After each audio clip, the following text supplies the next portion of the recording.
Hello, Math 1. This lesson is on 3.E, which is solving compound inequalities. Now, if you're pretty good at solving equations or inequalities, this lesson should not be that difficult, right? Sometimes we make things harder than they really need to be. Now, we're going to start with and statements here. And anytime we're solving an and statement, our goal is to get the variable in the middle by itself. So after I'm done with all these operations, I should have x in the middle by itself, right? Now, when we go to do that, our goal, again, is to get the variable by itself. And the first thing we do is we simplify the middle. Once we simplify the middle, then we look to undo any addition or subtraction. And then finally, undo any multiplication or division. But there are two things that we have to keep in mind here. Number one is if you multiply or divide both sides by a negative, you must flip. And I'm actually going to put in here both of the inequalities, right? And then also, I'm going to add to this, right? What you do in the middle,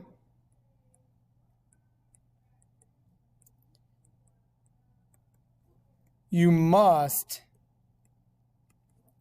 do to both sides. Okay?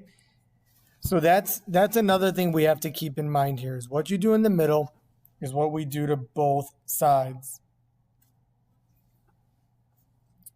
So, looking at a couple of examples here. When I look at example 1, I know right away to get x by itself, I have to get rid of the 10. How do I get rid of the 10? I'm just going to add it to the middle. That eliminates. I go to the right side, I add it. I go to the left side, I add it. And then I like to work left to right. Negative 15 plus 10 is negative 5, is less than or equal to x, which becomes less than or equal to 10. That would be our solution, okay? So right away to graph this solution, I know I'm going to go to negative 5, plot a closed dot. I'm going to go to 10, it's going to be a closed dot. And remember, we're greater than or equal to negative 5, so I would shade to the right. I'm less than or equal to 10, so I'd shade to the left. And remember, I want to shade the area where the graphs intersect, which will be in the middle. And 98% of the time, for an and statement, you will shade in the middle. Interval notation, when I look at my lower bound, that's negative 5, and since we're equal to, it's a square bracket. My upper bound would be 10 square bracket. Okay? Now, example 2. I know right away to get rid of that 11. I'm going to go ahead and add the 11. Negative 14 plus 11 is negative 3, is less than x, which is less than or equal to, that's going to be 1. When I go to graph it, this is going to be open dot on negative 3, a closed dot on 1, and I'm going to shade in between. My interval notation, I know not equal to or open dot means round bracket, negative 3, comma, 1, square bracket. All right. Now, for example 3, I know that's, if I read that, that's x divided by 3. What's the inverse operation of division? It's multiplication. So I know I'm going to multiply by 3 to get rid of that, which means I'm going to multiply this side by 3 and this side by 3. So that would give me negative 9 is less than x, which is less than 6. When I go to graph this, I know it's an open dot on negative 9. I know it's an open dot on 6. And since we're in the middle or in between, that's where we shade. Interval notation would be round bracket, lower bound, negative 9.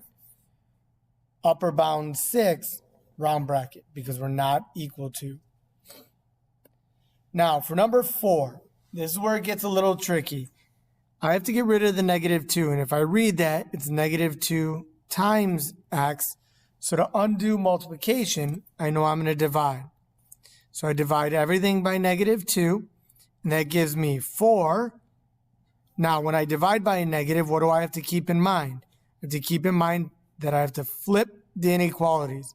So that's 4. I'm going to flip that to be greater than or equal to x, flip, which is greater than 1. Now, when I write my solution, though, I always like my small number to be on the left and my big number to be on the right. So I'm going to rewrite that with the 1 on the left, 4 on the right. And if I look, the alligator is eating x here, so I keep it eating x. It's eating the 4 here, so greater than or equal to 4. It'd be an open box on 1, or open dot. It'd be a closed dot on 4, and shade in between. Interval notation, since I'm not equal to, would be a round bracket on 1, comma 4, square bracket. Number 5, right? No different than solving a regular equation. Undo addition or subtraction first. Subtract 1 from every side. That would give me 22 is less than or equal to 11x, which is less than 44. Now, I go ahead and divide by 11.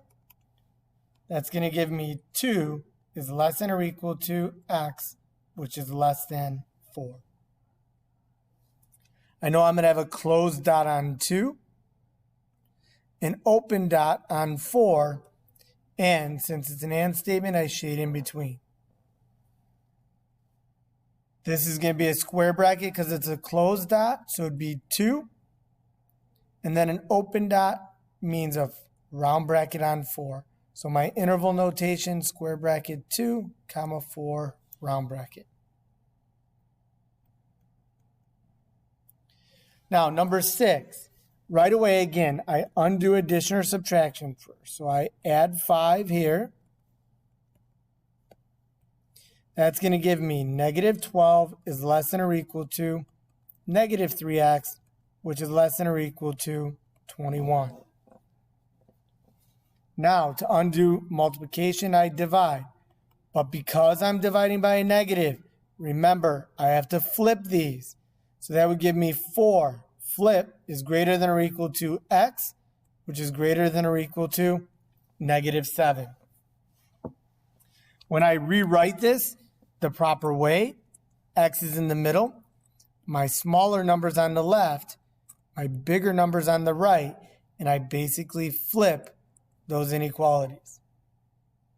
I know it's going to be a closed dot on -7, closed dot on 4, and I'll go ahead and shade in between. Now, interval notation, square bracket -7, because it's equal to, comma 4, square bracket. And number 7, when I go to solve this one, how do I get rid of the fraction? I multiply everything by the denominator. That gives me -18 is less than 2x minus 4, which is less than -6.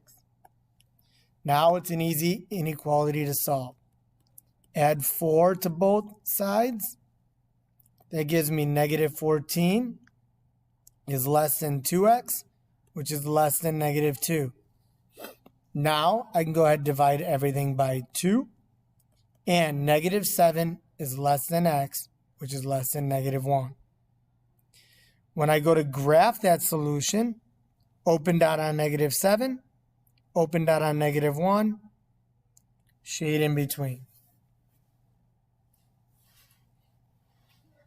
Interval notation would be round bracket -7, -1, round bracket.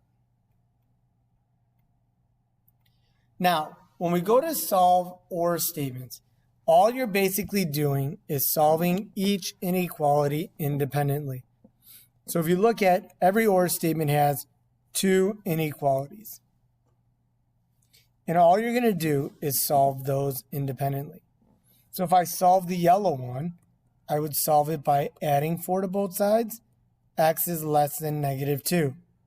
Right away, if I wanted to, right, I could go ahead and graph that part of the solution. Open dot on -2. We're less than that, so we shade left. The second one, I know to get rid of the -3, I would divide by -3. In X, when we're divide by a negative, we flip that inequality sign, and X is greater than 4. We know there's an or in between, and if I graph this, open circle on 4, shade right. Next one, I'm going to go ahead and solve this one. Add 4, 3x is less than 9. I go ahead, I divide by 3, x is less than 3. I know it's an open dot on 3, and I shade to the left. I solve the second one. First thing I do is I add 6. 2x is greater than 12. Divide by 2, x is greater than 6.